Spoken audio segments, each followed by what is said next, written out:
These seven, then, become the carriers of the word. They are the disseminators. They are the diffusers and the distributors. And they sit upon their ancient thrones, or drive their chariots around the golden altar of the sun. We have, therefore, now the concept of the emergence of a universe, of a solar system, or of a power.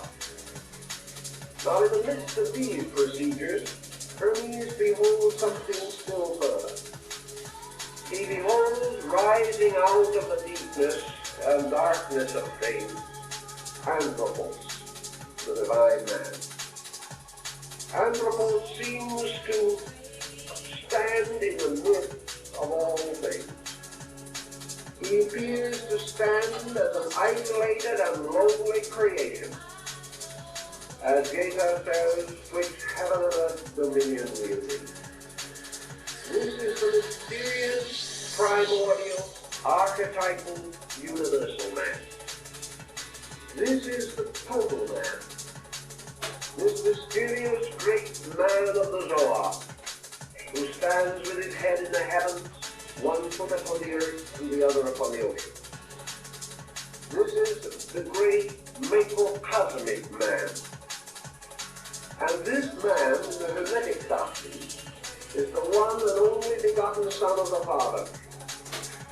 And this is the man that stands forth as Anthropos, the man which is the son of the mind, the son of reason, in whose nature have been gathered all of the celestial elements. For this man is the final and most perfect of the archetypal projections of the mind of the Creator. This man, therefore, is that being made and fashioned in the image of the reason of God. Now, we said that this man, we mentioned in a previous lecture, efforts have been made to parallel this man with the Christ of Christianity as the only begotten, and also, strangely, as the celestial Adam. This power, which is also found in the writings of Bede and is symbolized by an upright, light letter A, even as the relapsed Adam is represented by a black letter A. This celestial man, however, is not truly a Christian figure. This does not mean that it is opposed to Christianity. But it cannot be said that this archetypal man of Hermes is simply patterned upon the Christ concept. Nor could it be safely said that the Christ concept could have been patterned upon this. It stands apart. For this man, fashioned by the Father, is truly the Redeemer of the world. He is truly the creature that was made to be proprietor over all things. It was this creature that was given the right to be a citizen in space, to wander from star to star, to gather experience in the great meadows of the constellations. This great man, this mysterious shadowy archetype, was a perfect, magnificent, heroic creature, almost in itself a god, yet a product of a god. And into this archetype, all of the essentials and essences of the divine nature were united. So that truly it was the noblest work of the Creator, and was really a kind of projection of himself. There may be a parallel to this in the idea of Osiris being reborn in his own son Horus. For it was through this great man or universal being which it had fashioned that reason came into its perfect rulership over matter. Because this archetypal being was virtuous, gracious, full of light and wisdom, defective in nothing, deficient in nothing, because within it were all the potentials and powers of the eternal reason. Thus, in a way, eternal reason is consummated in the concept of archetypal human reason. Not the reason of the schoolman, but the reason of the internal intuitive being. For this being was not embodied. It was simply a great design, a great living archetype. Into this archetype, however, the Creator placed not only the tremendous potential of its own being, but it placed therein also the peculiar habit of itself, namely the habit of daydreaming. This creature, like its father, could project thoughts from its own mind. It likewise could conjure up ideas, fall in love with them, become possessed by them, and wander away from its own strange, ethereal space foundations. And there is a wonderful word picture of this universal man, this Anthropos, standing upon the rings of the seven governors, or the masters of the planet, and gazing downward into the mystery of the unknown. Hermes tells us then also a very interesting fact that I believe has become quite a point in Jungian psychology. Namely, that in the presence of the unknown, man is always in the position of being liable to a fall.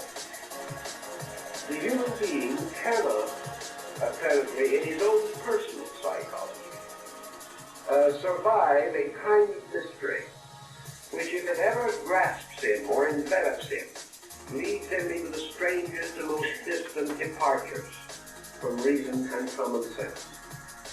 And in the vision, this Anthropos, this divine man, standing with the governors of all things, looks down into the abyss, looks down into the strange, whirling shadows, somewhere in the midst of which there is a broad, desolate, flame-like area, matter.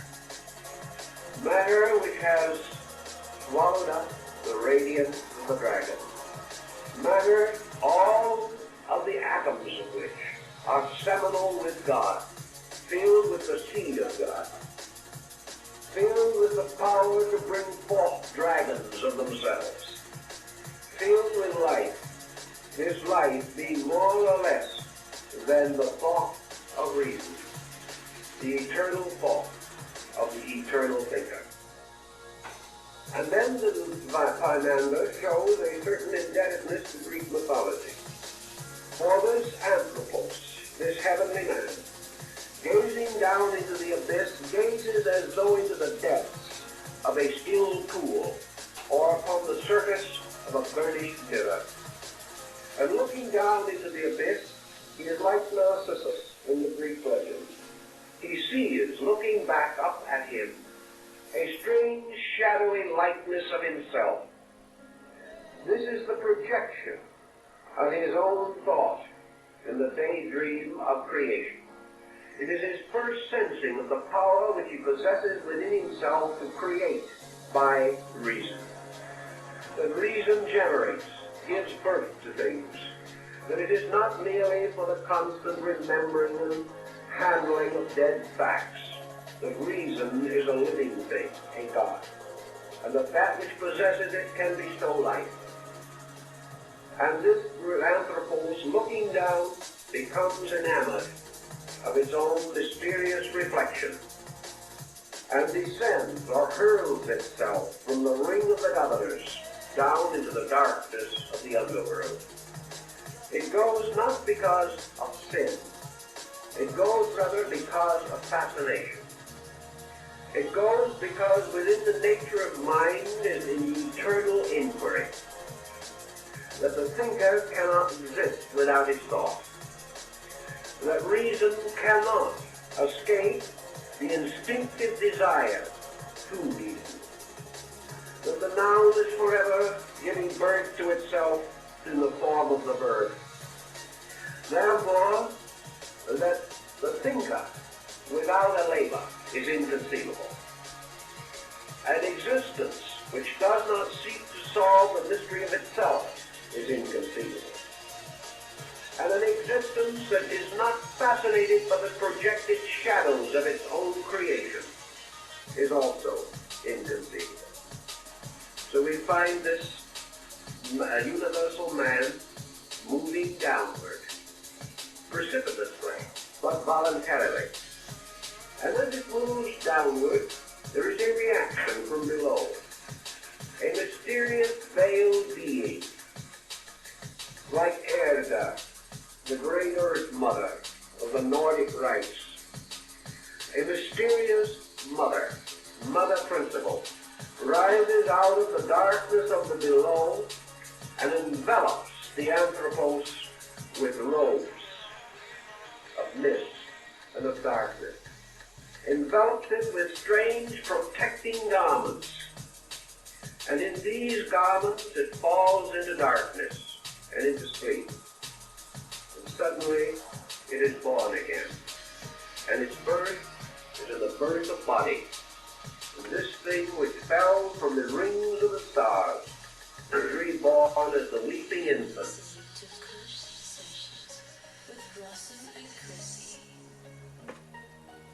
Thank you so much for coming once again to listen to lectures by Manly P. Hall with music by Kush Sessions. This is Capricious Conch, signing out. Peace off.